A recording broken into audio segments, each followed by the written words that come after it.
Chinese philosophy that has a bearing on problems common to all humankind. We say, the oak tree is mighty, yet it will be destroyed by a mighty wind because it resists the elements. The bamboo bends with the wind, and by bending, survives. Oh my god! Okay. Is this stream up?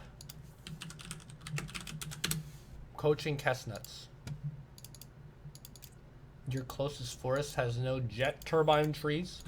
Well, jet fuel melts dank memes, so you're fine. What if you don't know where your home is? Well, that's simple. You build a house. Okay. Hosting chestnuts, thanks for hanging out, fam. Hope you enjoy the Neuro G. Let's host chestnuts. Let me link his stream. Oh, babble boop, babble boop.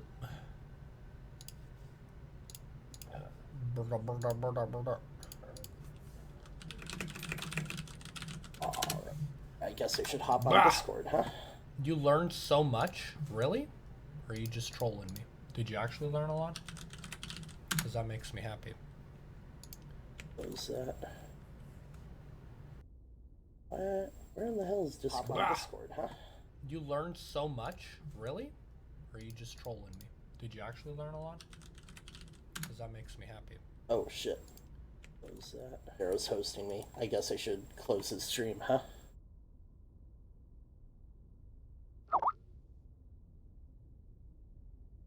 Hello. Oh my god. What's up, Neuro Senpai? Hey dude, you ready to rock and roll? I am ready. Okay. Well, I see you're on NA, so I'm just gonna see what happens. Alright. Dear God, it worked. Okay.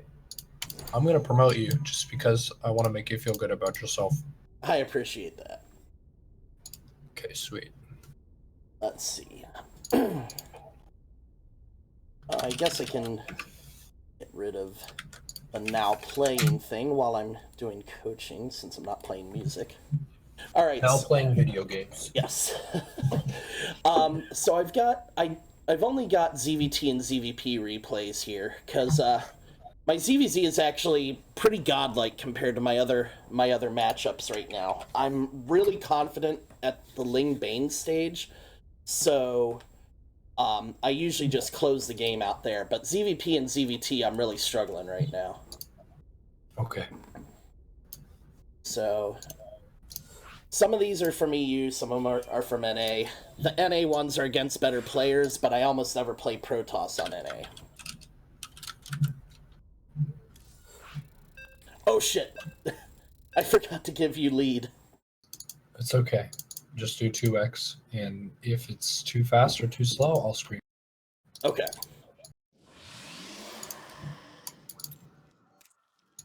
Just don't scream too loud, or I might also scream. It's okay, then we can make a metal album. All right, so I've actually been working on ZVP as well, just kind of understanding what the different Protoss builds look like and how you can play it optimally. Easier said than done. Right. So, pause for a second. Decision that's really important here is expanding down versus expanding in base. So at first I would expand down every time because it's like I want to get my creep advanced and then map and this and that. The reason that I don't like it as much is because the first adept kind of comes in through the grass and like shoots you in the butt.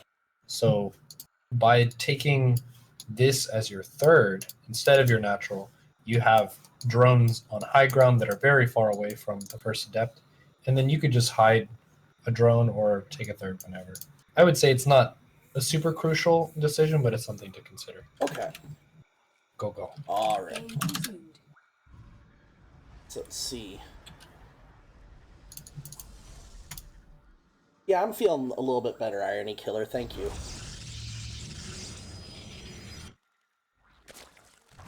That's just cool.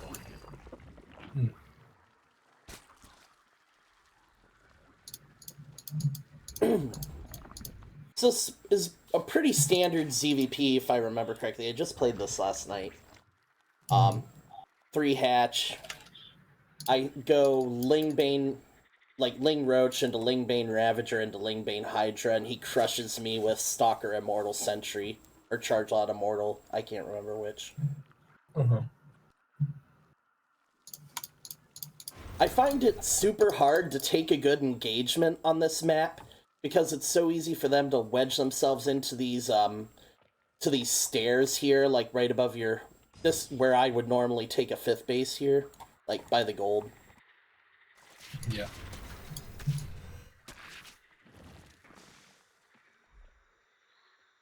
Oh, that's where you hit the pile. Opener looks pretty solid. One thing that I think is pretty important, pause for a second, is when you have your first 2 queens, inject, and then put them at the front of your creep, like right here, and then make a queen at the bases that do not have queens. So your main and your third, you would make 2 more queens. Okay. You did that, it's just kind of like, if the opponent made, say, double gate, or if they even just used their adepts, then they could probably get a few worker kills unpunished. But if you have queens at the front and then lings behind, that's your ideal formation against the adept shade. Yeah, I kind of assumed... Oh, I'm sorry, can I keep going? Or... Yeah, you can. Okay. When I saw the adepts, because I poked my overlord in right here, I see he has adepts and they're not doing anything, they're just chilling as base. To me, that sounded like... That looked like they might try to turtle into carriers, because normally Protoss that turtle on carriers, they make a lot of adepts.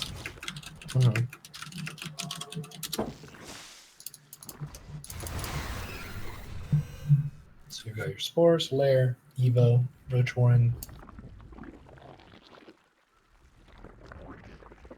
I feel like up to this point I have a pretty good handle on when to take gases and when to take tech and that sort of thing. It's later in the game that I start to kind of fall apart.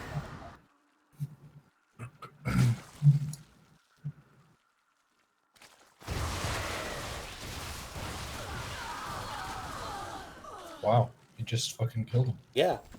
I was pretty happy with how the game was going at that point.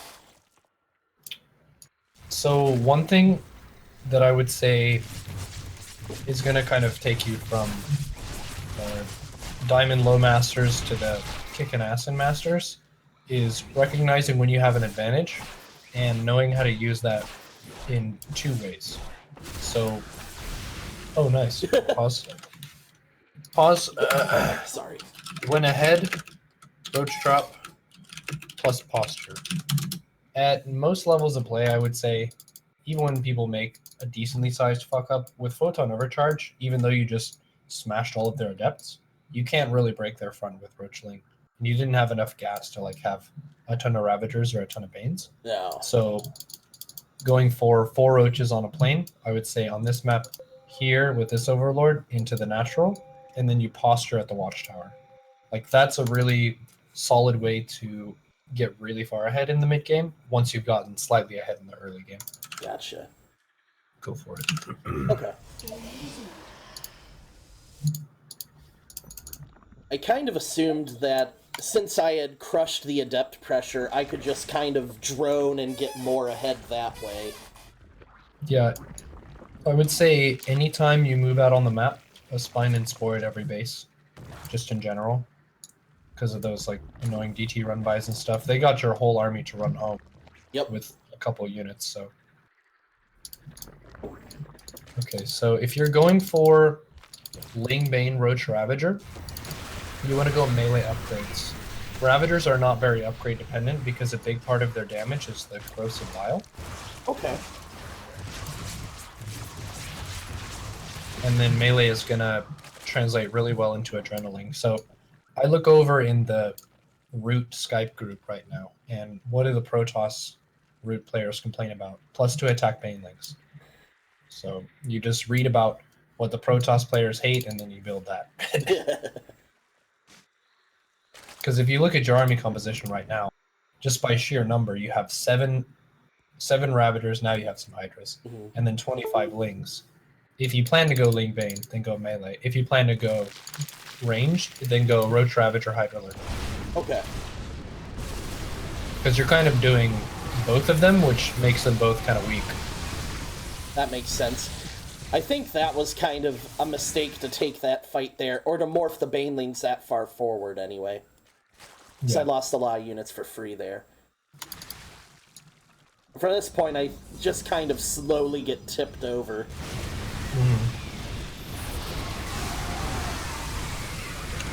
So let me type out a few different Protoss compositions and what you can do. Actually, let's just do Zerg compositions, like stuff that's well-rounded, viable, and complements itself. So you can say Roach Ravager max out with ranged upgrades and Roach drop. It's pretty good. And then we'll say a little note of what it's good against. Good versus Adepts and Force Field. Bad versus high ammo count and Disruptor. And Mass Void, I guess. Okay, and then Queen Hydra Ling. I've been doing a true timing where he saturates his 3 bases. He goes for Hydra range attack upgrade, 4 queens and an overlord, and he flies that across the map with all of his Hydras and Lings, and then drops creep, and he has like an attack with creep and Queen Hydra Ling. It's really, really strong. So that's something to try. So that's with +1 ranged, overlord speed. Okay, we'll say just in general, speed.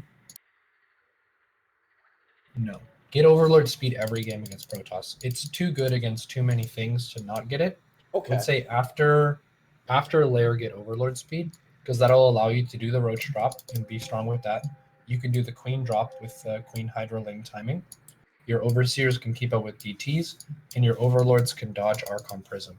It's just too good against too much stuff. Okay. I had been doing the really early Overlord speed build where you only take 1 drone off gas and after lane speed and get Overlord speed right after, but I felt like it stunted my economy too much, so maybe waiting till after layer won't hurt as badly. Okay. I think you're basically dead. Yeah. So GG rip.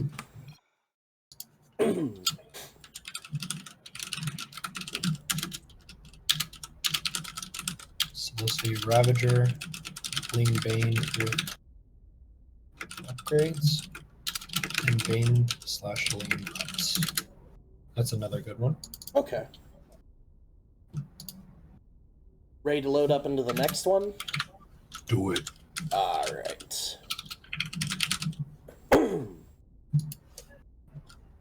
This time I'll give you host. Sweet. I would be honored.